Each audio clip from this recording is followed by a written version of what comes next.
The fluorescent lights of the telecommunications hub flickered as Casimir Volkov stared at his monitor, watching the signal bars plummet to zero.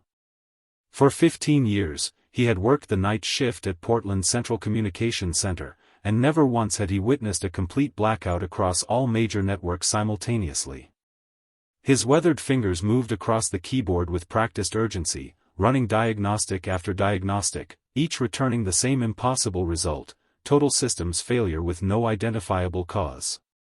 Across the city, Dr. Ilara Mendenhall pulled her coat tighter against the October chill as she stepped out of Providence Memorial Hospital. The emergency room had been unusually quiet tonight, giving her the first peaceful shift in months. She reached for her phone to call her daughter, only to find the screen frozen on the last message she had sent 3 hours ago. No signal. No data. Nothing. A strange unease settled in her chest as she noticed other hospital staff members shaking their phones, tapping screens, their faces etched with confusion and growing concern. Meanwhile, in the historic Pearl District, Thessaly Chen was hosting what she called her unplugged dinner party for 8 of her closest friends. The irony wasn't lost on anyone when genuine concern replaced theatrical groans about the mandatory phone basket at the door. Jovian Martinez, a tech journalist seated beside her, had received 3 urgent notifications before surrendering his device. Now, watching the small red light that indicated emergency alerts continuing to flash through the wicker basket, he felt his journalist instinct screaming that something was terribly wrong. Casimir's supervisor, a perpetually anxious man named Radoslav Kuznetsov, burst through the control room door, his face pale and slick with perspiration.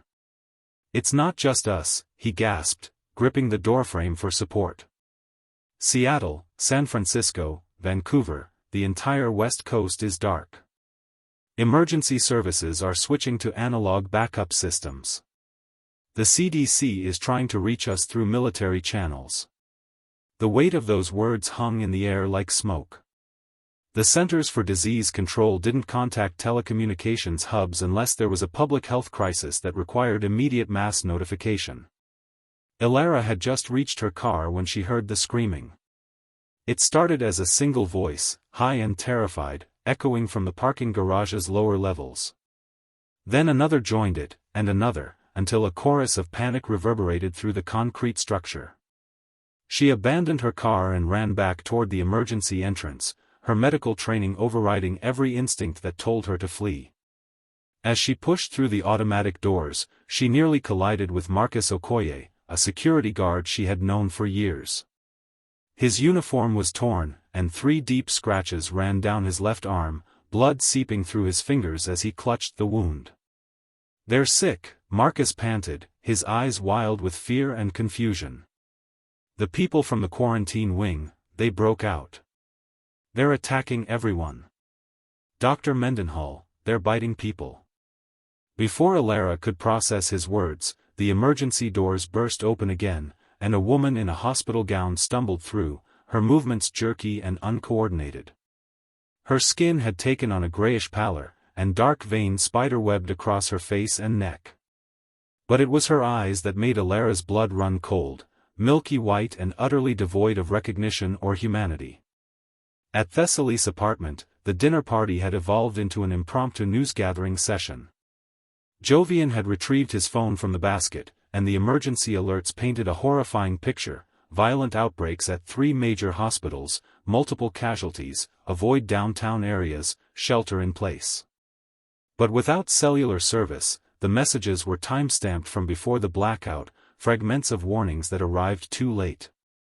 Through the 19th floor window, they could see smoke rising from several points across the city, and in the distance, the sound of sirens created an apocalyptic symphony. Casimir finally established a connection to a military frequency and wished immediately that he hadn't. The voice on the other end was professionally calm, but the words were anything but. "Containment has failed. The infection is spreading faster than our models predicted. We're implementing Protocol Nightfall. Clear the streets. This is not a drill." The emergency room had transformed into a war zone in the span of 20 minutes. Ilara found herself barricaded in a supply closet with Marcus and 2 nurses, Isolde Vance and Quan Ho Park. Through the narrow window in the door, they watched in horror as their colleagues and patients fell to the infected, only to rise minutes later with that same grey pallor and those terrible, empty eyes. The transformation was swift and absolute, as if the person they had been was simply erased, leaving only hunger and rage in a familiar shell. Isolde was crying silently, her hands pressed against her mouth to stifle the sound.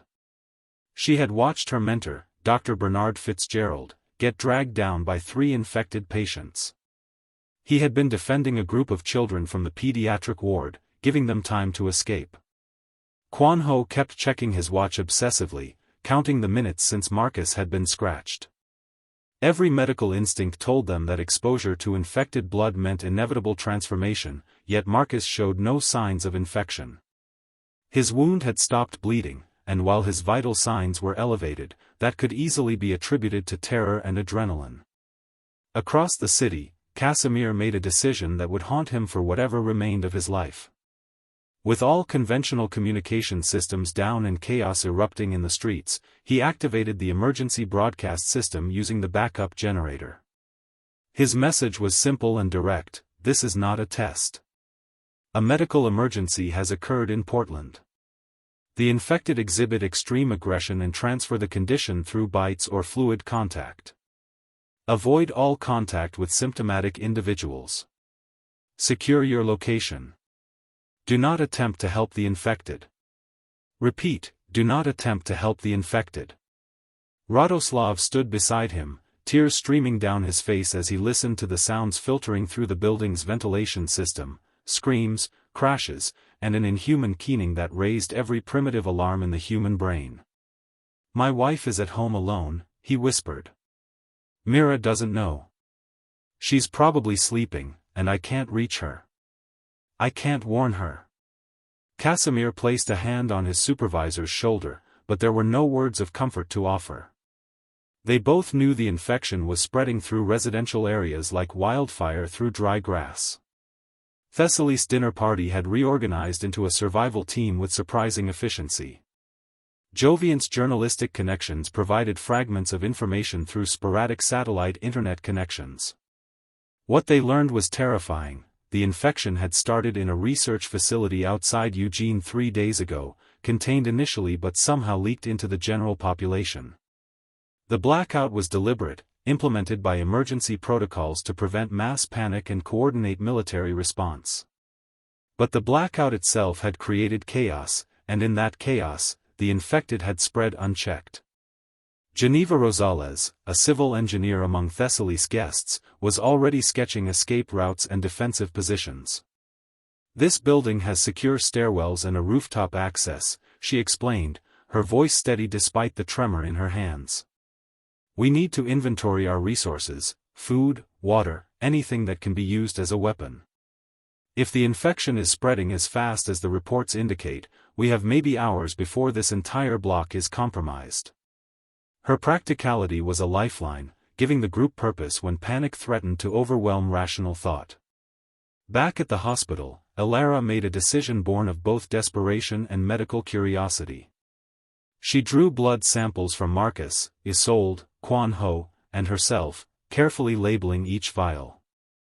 If Marcus was immune, and his continued lucidity suggested he might be, his blood could hold the key to understanding the infection. The scientist in her knew it was a long shot, that she lacked the equipment to analyze the samples properly, but the alternative was sitting in this closet waiting to die or become one of those things shambling through the corridors. The supply closet's lock rattled violently, and they all froze. On the other side of the door, someone, something, had found them. The infected woman in the hospital gown pressed her face against the window, her clouded eyes somehow finding Ilara's. For a moment, just a fraction of a second, Ilara thought she saw recognition flash across those dead features. Then the woman began to pound on the door with mechanical persistence, her fists leaving bloody smears on the reinforced glass. Within minutes, others joined her, drawn by the noise or some predatory instinct none of them understood. Casimir's emergency broadcast was reaching thousands of battery-powered radios across the city, but for many, the warning came too late. Families opening their doors to check on neighbors found infected instead. Good Samaritans stopping to help people collapsed on sidewalks became victims themselves. The very compassion that defined humanity became its greatest vulnerability. In the control room, Casimir and Radoslav could only sit helpless, listening to the city tear itself apart while emergency services channels filled with desperate final transmissions from police officers, firefighters, and paramedics being overrun. As midnight approached, Portland burned, and the infection spread through its streets like a plague from humanity's darkest nightmares. The supply closet's door was beginning to buckle under the relentless assault. Ilara knew they had minutes, perhaps seconds, before the infected broke through. She scanned the cramped space with clinical precision, cataloging everything that might aid their survival. Medical supplies, cleaning chemicals, a wheeled cart, and a ventilation grate high on the back wall, barely large enough for a person to squeeze through, but it was their only option besides fighting through a horde of infected. Marcus was already climbing onto a shelf, using a scalpel to work the screws loose from the grate cover. His movements were steady, controlled, no sign of the tremors or aggression that should have manifested if he was infected. Quanho steadied the shelf while Isolde stuffed supplies into pillowcases, creating makeshift packs. The division of labor was instinctive, each person falling into the role their skills demanded. When the grate finally came free, the metallic clang was immediately answered by intensified pounding on the door. "I'll go first," Marcus insisted, already pulling himself into the narrow shaft. "If it's blocked or leads to a dead end, I can back out and we'll try something else." Before anyone could argue, he had disappeared into the darkness, his progress marked by the echo of his movements through the ventilation system. Ilara counted seconds in her head, medical training making her acutely aware of how quickly their window of escape was closing. 30 seconds. 45. Then Marcus's voice filtered back. "It opens into the administrative offices on the 3rd floor. The shaft angles up, but it's climbable. Come on."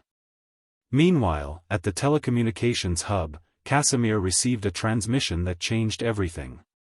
A military evacuation was being organized at the waterfront, where naval vessels could extract survivors and establish a quarantine perimeter. But the evacuation would only remain open for 6 hours, until dawn. After that, Portland would be sealed, and anyone remaining would be left to fend for themselves or worse. Casimir looked at Radoslav, seeing his own grim understanding reflected back. They could broadcast the evacuation point, but doing so would draw thousands of people to a single location, including the infected. "We have to tell them," Radoslav said, his voice hollow. "Even if it creates chaos, even if some of the infected follow the crowds. We have to give people a chance." Casimir nodded and prepared another emergency broadcast, this time including the evacuation coordinates. As his voice transmitted across the city, he wondered how many would actually make it, and whether they were sending survivors toward salvation or simply concentrating them for slaughter. Thessaly's group had barricaded themselves effectively, but supplies were limited. They had food for perhaps 3 days, water for 5 if they rationed strictly. Geneva's assessment of escape routes had revealed a sobering truth: every exit from the building required passing through the ground floor, where street-level windows showed infected wandering in growing numbers. Jovian had managed to reach a colleague via satellite messenger who confirmed their worst fears: the infection was not limited to Portland. Seattle was reporting similar outbreaks. So was Sacramento. San Francisco had gone dark entirely. "This isn't just an epidemic," Jovian said, staring at the screen of his laptop. "This is coordinated, or at least correlated. Multiple outbreak sites, all West Coast, all within the same 72-hour window. Either this is the most catastrophic laboratory accident in history, or..." He didn't finish the sentence. He didn't need to. The implications hung in the air like poison gas. Among Thessaly's guests was Anatoly Resnik, a philosophy professor who had spent the first hour of the crisis in near catatonic shock. Now, strangely, he seemed to be finding equilibrium in the horror. "We're witnessing the collapse of social order," he observed with eerie calm. "Every apocalyptic scenario humanity has imagined was predicated on the assumption that we would band together, that crisis would forge unity. But this infection doesn't allow for unity. Every person you encounter might be a threat. Trust becomes lethal. We're not fighting an external enemy, we're fighting our own nature." Elara emerged from the ventilation shaft into a dark office, her arms shaking from the climb. The administrative floor appeared deserted, but she could hear movement in the corridors, the shuffling gait of the infected, their occasional moans echoing through the empty spaces. Marcus helped pull Isolde through the opening, then Quan Ho, who immediately vomited from a combination of fear and exertion.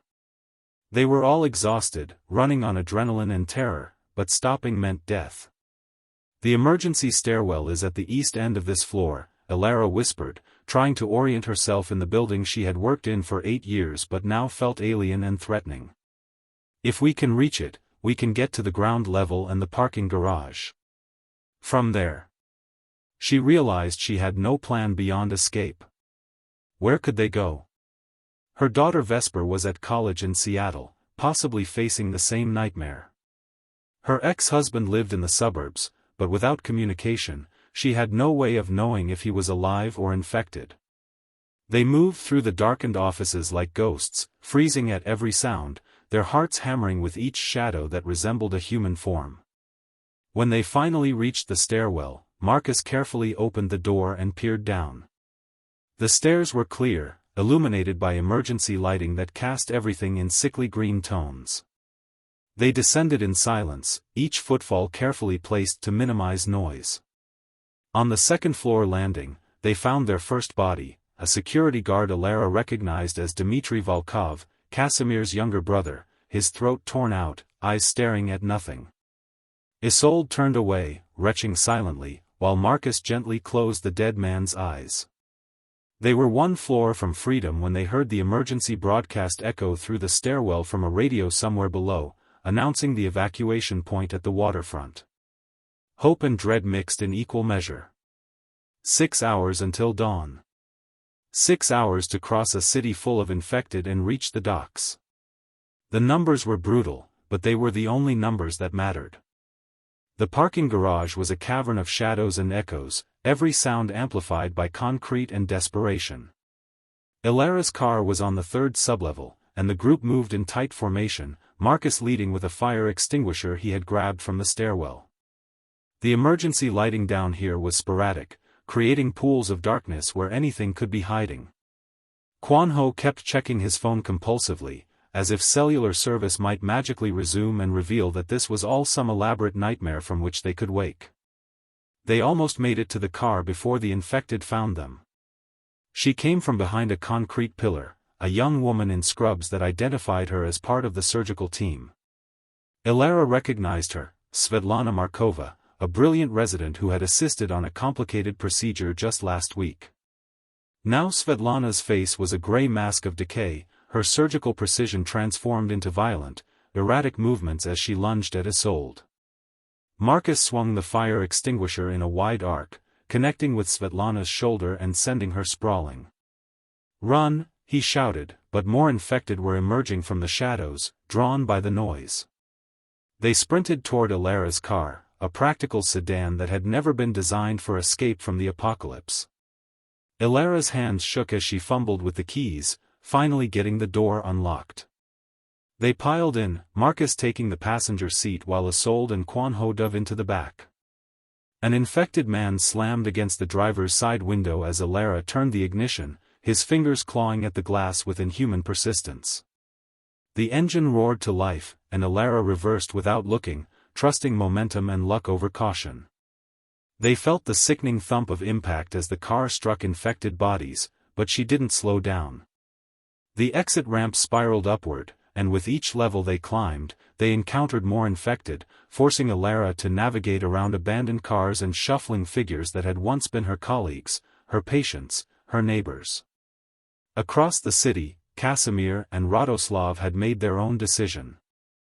The communications hub was defensible but isolated, and staying meant slow death by starvation if rescue never came. Radoslav had broken down completely when he tried calling his wife Mira one final time on the landline and heard only silence. No answer. No reassurance. Just the hollow ringing that confirmed his worst fears. Casimir had to physically pull him away from the phone, reminding him that grief was a luxury they couldn't afford yet. Survival first. Morning later. If there was a later. They gathered what supplies they could: bottled water from the break room, energy bars from desk drawers, a first aid kit that seemed laughably inadequate. Casimir found a heavy wrench in the maintenance closet, hefting it experimentally.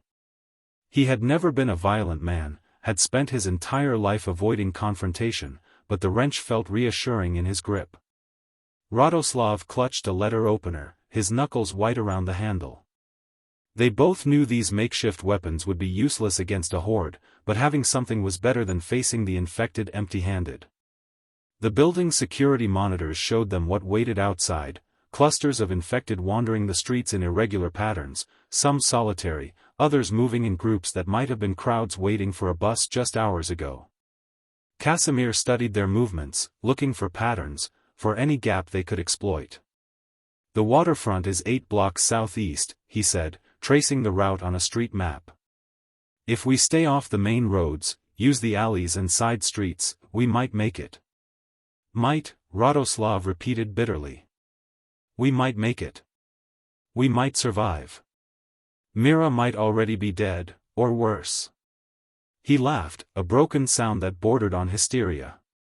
"Do you know what the worst part is, Cass? I keep hoping she's dead. Actually dead.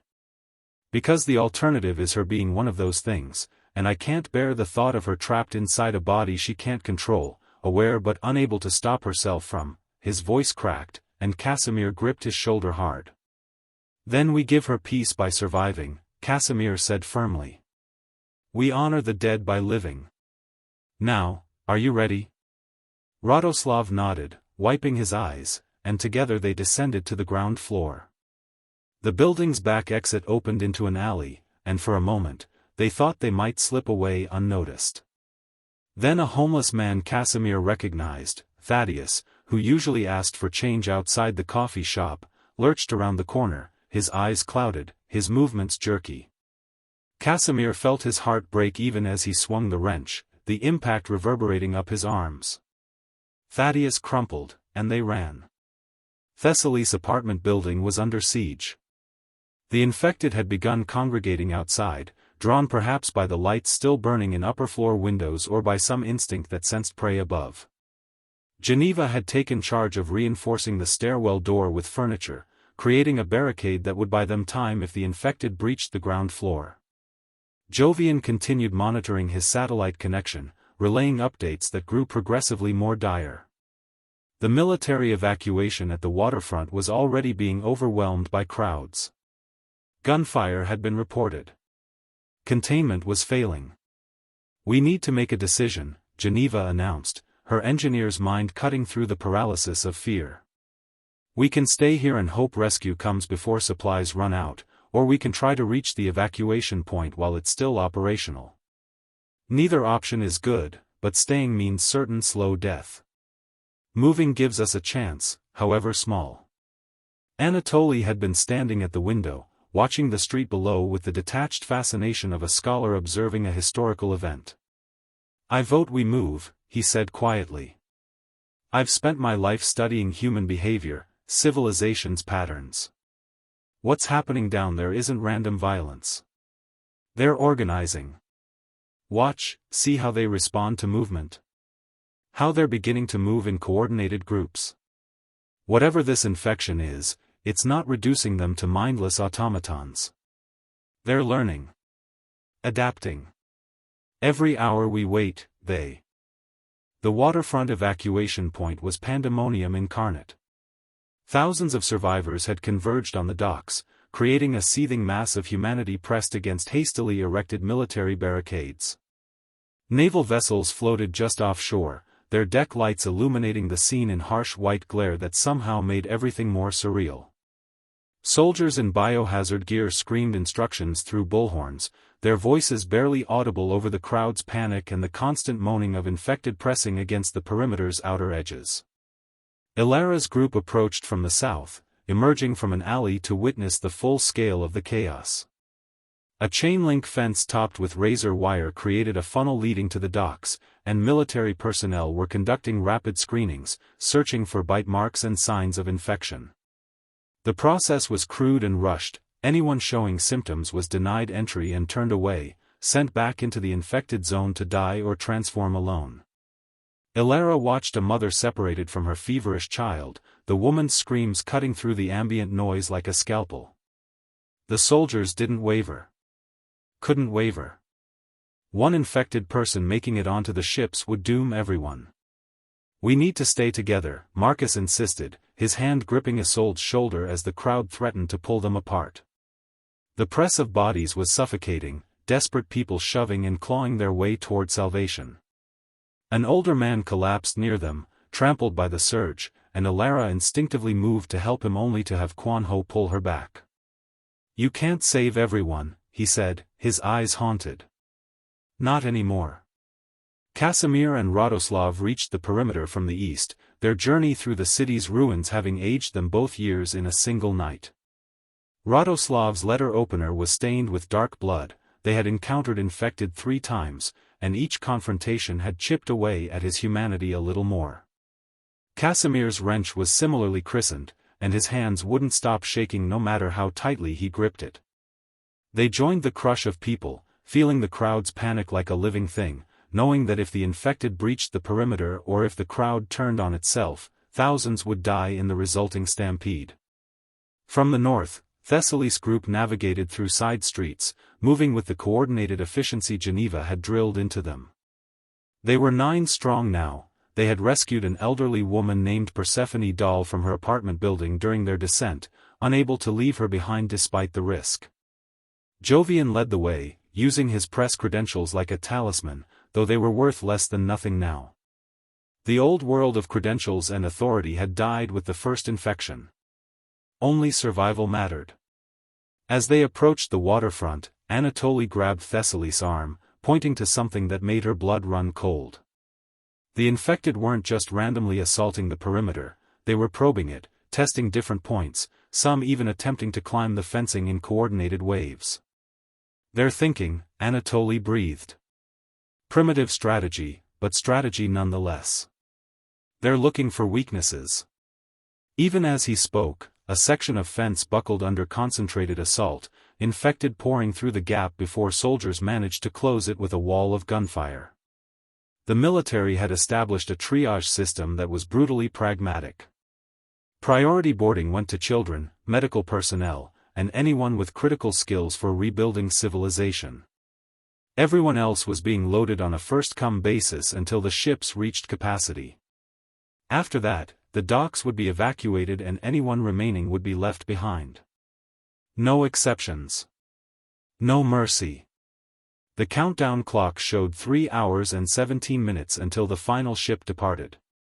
Ilara forced her way to a soldier conducting screenings, shouting to be heard over the chaos. "I'm a doctor. I have blood samples from someone who's immune." She held up the vials Quanho had protected, the precious samples that might hold the key to understanding the infection. The soldier, a young woman whose nameplate read Sergeant Zephyr Kane, looked skeptical but radioed someone. Minutes later, Ilara found herself being escorted through the crowd toward a military command tent, Marcus refusing to leave her side despite soldiers' attempts to separate them. Inside the tent, a haggard officer introduced himself as Colonel Theron Blackwood. Maps covered every surface, marked with zones of infection spreading like oil spills across the city grid. "You say you have an immune survivor?" he demanded without preamble. Ilara explained about Marcus, about the scratch that should have infected him but didn't, about the samples she had taken. Blackwood's expression shifted from skepticism to desperate hope. "We need him on the research vessel immediately. If there's even a chance his immunity can be synthesized into a treatment." He didn't finish, but the implication was clear. Marcus might be humanity's best hope for survival. What about the others? Marcus asked, his voice firm despite the fear in his eyes. My friends don't get left behind. Blackwood hesitated, then nodded. Bring them. Anyone traveling with you gets priority boarding. But we move now. Elara sent Quanho back into the crowd to find Isolde, to bring her to safety, while she and Marcus followed Blackwood toward the docks. Thessaly's group had become separated in the crowd surge. Geneva clung to Persephone, protecting the elderly woman from being crushed, while Jovian tried desperately to keep visual contact with the others. An explosion rocked the northern perimeter. Someone had detonated something, either infected who had retained enough cognitive function to use weapons or desperate survivors trying to force their way past military lines. The blast created another breach, and infected poured through like water through a broken dam. The crowd's panic reached critical mass. People began trampling each other, the press of bodies becoming lethal. Thessaly found herself being carried by the surge toward the fence, her feet barely touching the ground. She watched a teenage boy get crushed against the chain link, his screams cutting off abruptly. Anatoly appeared beside her like a ghost, somehow finding her in the chaos, his face bleeding from a wound above his eyebrow. The docks, he shouted. We have to reach the docks before the perimeter collapses completely. Casimir and Radoslav were pinned against a shipping container when they heard the emergency announcement. The final ship was departing early due to perimeter failure. The countdown had been abandoned. It was board now or die later. Radoslav looked at Casimir with wild eyes. I can't, he gasped. Cass, I can't get on those ships knowing Mira is still out there. What if she's alive? What if she's waiting for me to come home? Mira is gone, Casimir said gently, gripping his friend's shoulders. Even if she's alive in body, the woman you loved is gone. You owe her memory the chance to rebuild, to ensure her death meant something. Radoslav shook his head, tears streaming down his face, and before Casimir could stop him, he pulled away and disappeared into the crowd, heading not toward the ships but back toward the city, back toward whatever remained of his wife and his old life. Casimir screamed his name, tried to follow, but the crowd swept him toward the docks like driftwood in a flood. He caught one final glimpse of Radoslav's back before his friend vanished into the chaos, choosing love and certain death over survival and grief. Casimir wept as soldiers pulled him aboard a landing craft, the engines roaring to life as they pulled away from the docks. On the deck, Casimir found himself standing beside Elara, Marcus, and the others who had been given priority boarding. They didn't speak, there were no words adequate for what they had witnessed, what they had survived, what they had lost. Behind them, the waterfront descended into complete chaos as the infected overran the perimeter.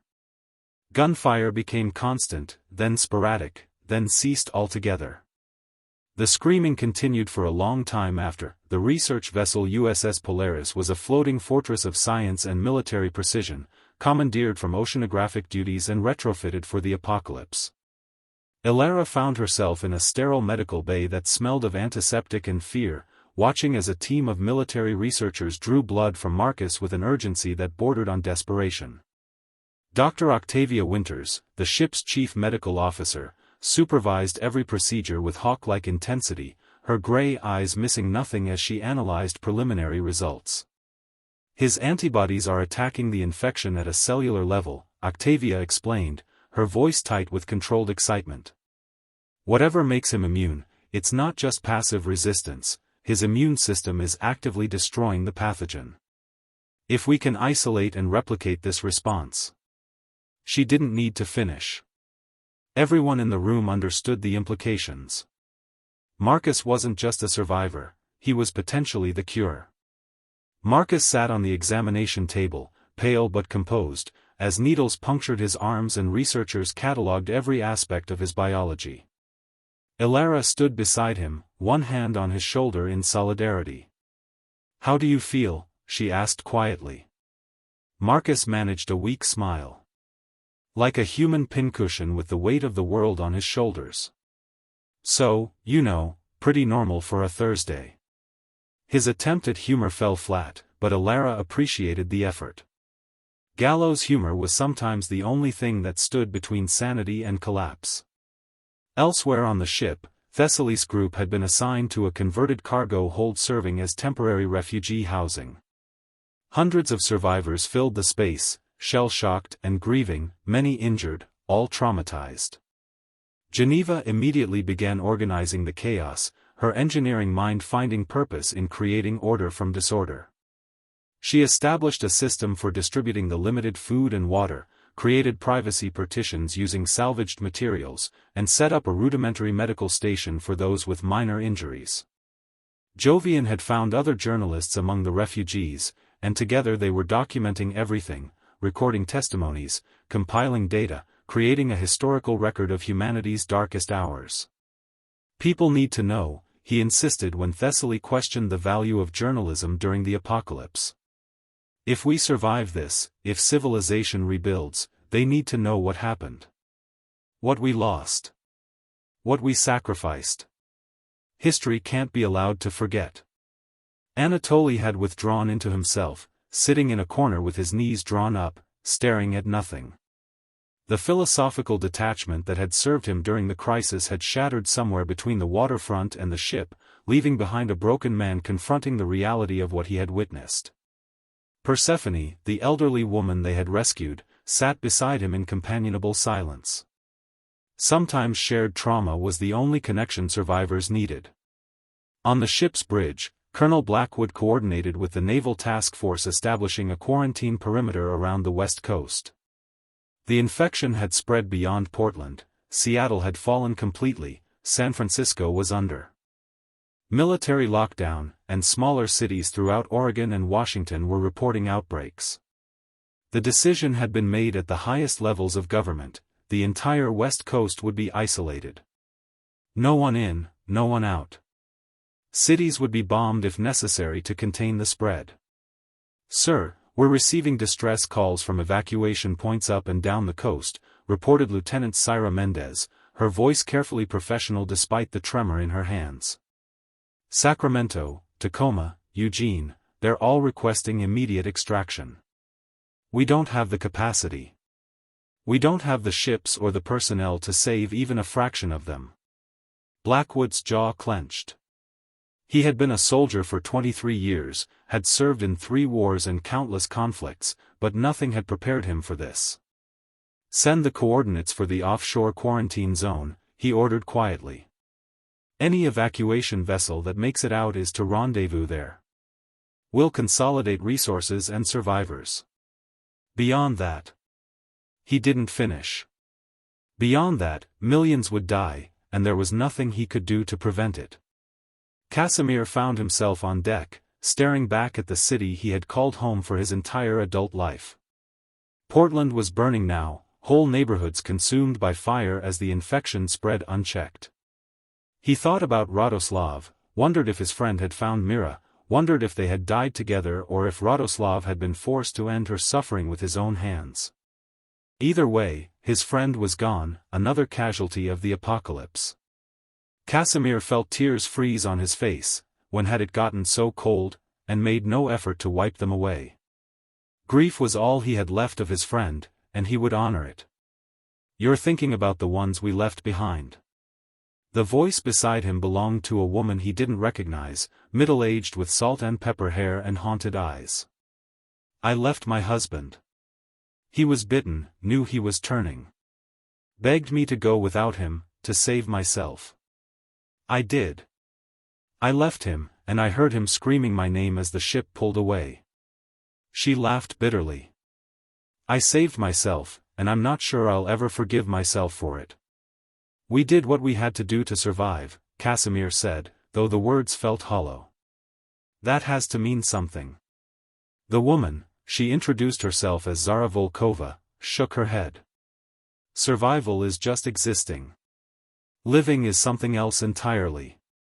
I'm not sure any of us will ever truly live again after what we've seen." In the medical bay, the initial results from Marcus's blood work had created a firestorm of activity. Dr. Winters had called in every researcher on the ship, and they were working with desperate intensity to understand the mechanism of his immunity. But the more they studied it, the more complex and troubling the picture became. His immunity isn't natural, Octavia finally announced, her voice heavy with implications. The antibodies in his system, they're too sophisticated, too specifically targeted. It's as if he was vaccinated against this exact pathogen. That's impossible, Elara protested. This infection only emerged 3 days ago. There's no way he could have been vaccinated against it. But even as she spoke, a terrible suspicion was forming in her mind. Marcus had been a medical volunteer at a free clinic in Eugene, the same Eugene where the initial outbreak had occurred. Marcus, she said slowly, when was your last volunteer shift at the clinic? Marcus's face went pale as memory clicked into place. 4 days ago. They were running a special health initiative, offering free vaccines for at-risk populations.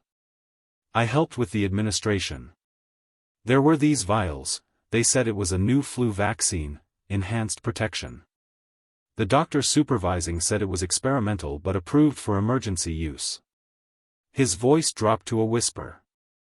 Dr. Elara, what if the vaccine and the infection are connected? What if we did this?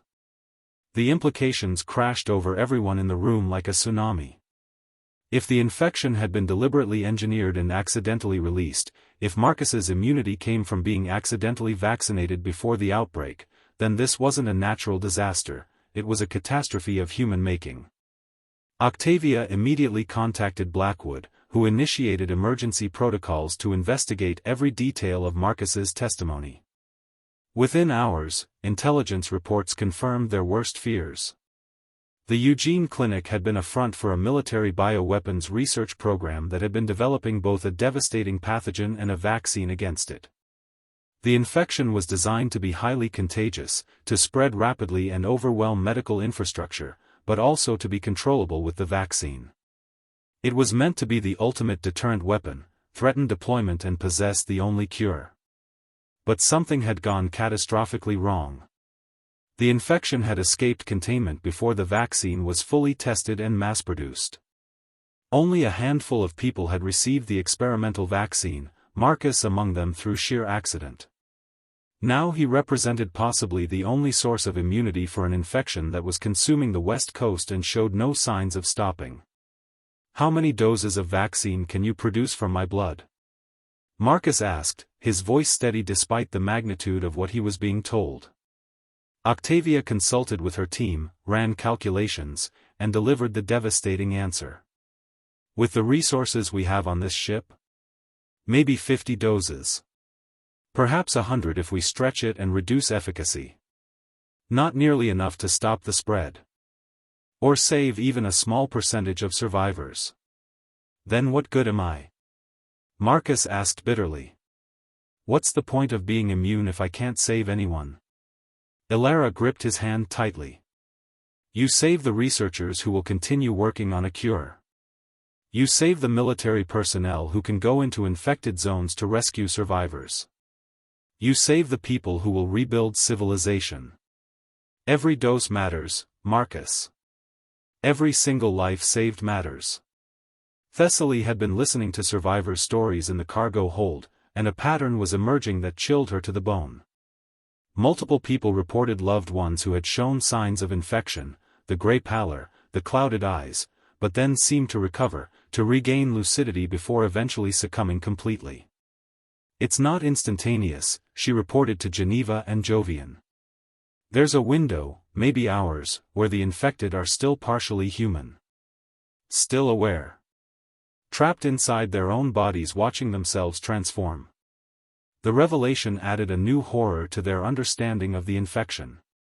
Every infected person they had encountered, every creature they had fled from or fought, had potentially been a thinking, feeling human being trapped inside a nightmare, unable to control their actions but fully aware of what they were becoming. Anatoly, overhearing the conversation, finally spoke. That's not death, he said quietly. That's hell. A conscious hell where you watch yourself destroy everything you love. As night fell over the Pacific, the research vessel and its convoy of refugee ships established position in the quarantine zone, a floating sanctuary for a few thousand survivors while millions died on shore. The ship's lights created an island of civilization in the darkness, but everyone aboard knew the truth: they hadn't escaped the apocalypse. They had only postponed their reckoning with it. Colonel Blackwood made an announcement over the ship-wide intercom, his voice carrying to every refugee, every soldier, every researcher aboard. Tomorrow, we begin the fight to reclaim our world. Tonight, we mourn what we've lost. Remember the fallen. Honor their memory by refusing to give up. This infection took our homes, our loved ones, our civilization. But it hasn't taken our humanity. That, we keep. That, we fight for. That, we never surrender. In the medical bay, Marcus lay in a recovery bed, for lines running from his arms as machines steadily harvested the antibodies that might save humanity. Ilara sat beside him, thinking about her daughter Vesper in Seattle, hoping desperately that she had survived, that somehow she had made it to safety. The not knowing was its own special torture. On deck, Casimir stood beside Zara, two strangers united by loss, watching the distant glow of burning cities paint the horizon in shades of orange and red. "Do you think we'll survive this?" Zara asked. Casimir considered the question carefully before answering. "I think some of us will survive. Whether we'll still be human by the end, that's the real question." In the cargo hold, Thessaly held Persephone's hand as the old woman wept for grandchildren she would never see again, for a world that had ended while she watched.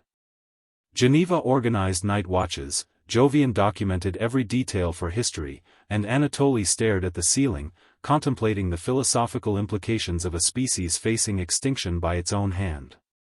The USS Polaris floated in darkness, a fragile bubble of hope on an ocean of despair, while the infection spread through the mainland like wildfire through dry timber, consuming everything in its path. 3 weeks after the evacuation, the Pacific quarantine zone had evolved into a floating city of 15,000 survivors spread across military vessels, cargo ships, cruise liners, and anything else that could float. The mainland behind them had gone silent, no more radio transmissions, no more distress calls, just an eerie quiet that was somehow worse than the chaos had been. Satellite imagery showed cities empty and dark, except for the occasional movement that might have been infected or might have been the last desperate survivors scavenging for supplies. Marcus had become simultaneously the most valuable and most isolated person in the fleet. He spent 12 hours a day in the medical bay, his body a living factory producing antibodies that were synthesized into precious doses of vaccine. 143 people had been vaccinated so far, medical personnel, military scouts, researchers. Each dose was a strategic calculation, a brutal equation of who was most valuable to humanity's survival. The vaccine didn't cure the infected, they had learned. Once transformation reached a certain point, it was irreversible. But it prevented infection in the uninfected and, in those newly exposed, could halt the progression if administered quickly enough. Military teams had begun making incursions onto the mainland, searching for survivors in the ruins, bringing back those they could save. The success rate was heartbreaking. For every survivor rescued, they found hundreds of infected or dead. Ilara had been among the first vaccinated, and she now led medical teams on these rescue operations. Each mission was a journey into hell. They had found survivors in the strangest places, a family living in a barricaded grocery store, a group of teenagers hiding in a high school's fortified gymnasium, an elderly man who had survived in a clock tower, ringing the bells periodically to draw infected away from survivors below. She thought constantly about Vesper. Seattle had been declared a total loss, the city so thoroughly overrun that even vaccinated teams couldn't safely enter most areas. But Ilara couldn't accept that her daughter was gone, not without proof. Every mission, she requested permission to push farther north, to get closer to Seattle. Every time, she was denied. Resources were too limited, the risk too great. On the 43rd day after evacuation, a rescue team returned with a group of 32 survivors from Olympia, and among them was a young woman matching Vesper's description. Elara was in the medical bay when the call came through, and she ran to the receiving deck with her heart hammering against her ribs, hope and terror warring inside her chest. But when she saw the young woman's face, it wasn't Vesper. Just another survivor, another stranger, another reminder of loss. The disappointment broke something inside Elara that had been barely holding together. She collapsed on the deck, sobs racking her body while Marcus held her, the man whose blood was saving hundreds powerless to heal this one wound. "She's gone," Elara finally whispered. "My baby is gone, and I wasn't there. I didn't save her. I saved everyone else but not her." "You don't know that," Marcus insisted gently. "Until you have proof, there's hope. Your daughter is smart, resourceful, you've told me that 100 times. If anyone could survive Seattle, it's her." But they both knew he was offering comfort, not certainty. The odds of anyone surviving in Seattle were astronomical. Thessaly had found unexpected purpose in the refugee fleet. Her organizational skills and natural leadership had made her the de facto mayor of the civilian contingent, mediating disputes, organizing work details, creating structure in the chaos. Geneva worked alongside her, using engineering expertise to improve living conditions on the overcrowded ships. They had become something more than friends in the crucible of disaster, partners, confidants, two people who had found connection in catastrophe. Joviant's Journalism Collective had evolved into the fleet's unofficial media organization, publishing a daily newsletter that combined news, survivor stories, and practical information. The act of documentation gave survivors purpose, a way to process trauma by transforming it into narrative. Anatoly contributed philosophical essays that some found pretentious but others discovered profound, meditations on humanity's resilience and fragility. Persephone had become the fleet's grandmother, an elderly woman whose quiet wisdom and compassionate ear made her invaluable to traumatized survivors. She spent hours listening to people's stories, holding hands, offering comfort that required no words. She told Thessaly once that surviving meant bearing witness, that every story she heard was a memorial to someone who didn't make it. Casimir had joined the radio operations team on the USS Polaris, using his telecommunications expertise to maintain contact with other survivor enclaves scattered across the Pacific. Small groups had established themselves on islands off the coast. Catalina, the San Juans, even Alcatraz had become a sanctuary. They shared resources and information, creating a network of humanity clinging to existence while the mainland festered. He still thought about Radoslav every day, wondering about his friend's final moments. Had Radoslav found Mira? Had they been together at the end? Were they at peace, or were they among the infected still shambling through Portland's ruins? The not knowing haunted him, but he channeled the grief into purpose, ensuring that other survivors could maintain contact with loved ones in distant enclaves, that families could know whether their people lived or died. On day 79, a breakthrough occurred in the medical research labs. Dr. Winters and her team had successfully synthesized Marcus's antibodies without requiring his blood, using advanced bioengineering to create a self-replicating version of the vaccine. Production could be scaled up dramatically. Within months, they could have enough doses to vaccinate thousands. Within a year, potentially millions. The announcement sent waves of hope through the fleet, but Marcus himself received the news with mixed emotions. "I'm not special anymore," he told Elara with a sad smile. "They don't need me. I'm just another survivor now." Elara shook her head firmly. "You were never special because of your blood, Marcus. You're special because of who you are. You let them turn you into a human factory without complaint. You gave everything you had to save strangers. That's what makes you special." Military strategists began planning a reclamation campaign, systematic operations to clear infected from strategic locations, establish secure zones, and eventually reoccupy the mainland. It would take years, perhaps decades. The infected showed no signs of deteriorating or dying off. If anything, they seemed to be adapting, becoming more sophisticated in their hunting patterns, more organized in their movements. Colonel Blackwood, who had aged visibly under the weight of command, addressed the fleet on the 100th day after evacuation. "We face a long twilight," he said, his voice carrying across the radio waves to every ship, every survivor. "The world we knew is gone. The cities we built, the lives we lived, they exist now only in memory. But memory is powerful. Memory is how we honor the dead. And memory is what will guide us as we rebuild." He outlined the plan. Secured islands would become permanent settlements, agricultural programs would ensure food security, vaccinated teams would continue mainland operations to rescue survivors and scavenge resources. Children would be educated, skills would be taught, civilization would persist even if it looked nothing like what came before. "We survive," Blackwood concluded. "We adapt. We remember. And someday, we reclaim what we lost." That night, Elara stood on deck watching the sunset paint the ocean in shades of gold and crimson. Marcus joined her. Their friendship forged in crisis had become one of the few constants in her life. "Do you still think about finding her?" he asked gently.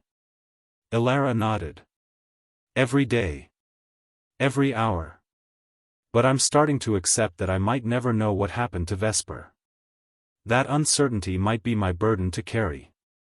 Or, Marcus said carefully, "Seattle might be cleared in 6 months, a year, and you might find her alive, waiting to be rescued.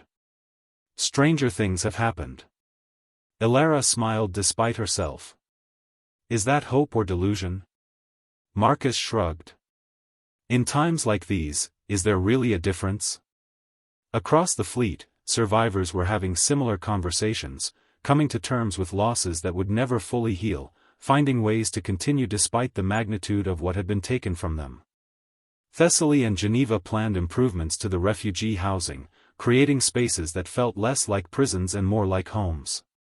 Jovian interviewed Persephone, recording her stories for the historical archive, ensuring that the voices of the elderly would be preserved for whatever future humanity managed to build. Anatoly had begun teaching philosophy classes in the cargo hold, small groups of survivors gathering to grapple with existential questions about meaning in a shattered world. "We are the generation that witnessed the end," he told his students. "But we are also the generation that will witness the beginning. Every ending contains the seeds of something new. We choose what grows from those seeds." Casimir maintained his vigil in the radio room, his voice a lifeline for isolated survivors, his technical expertise keeping the fleet's communication network operational. He had created a memorial wall in the radio room, listing the names of everyone confirmed dead or lost, including Radoslav and Mira Kuznetsov. Sometimes, when the night was quiet and he was alone, he would read the names aloud, a prayer to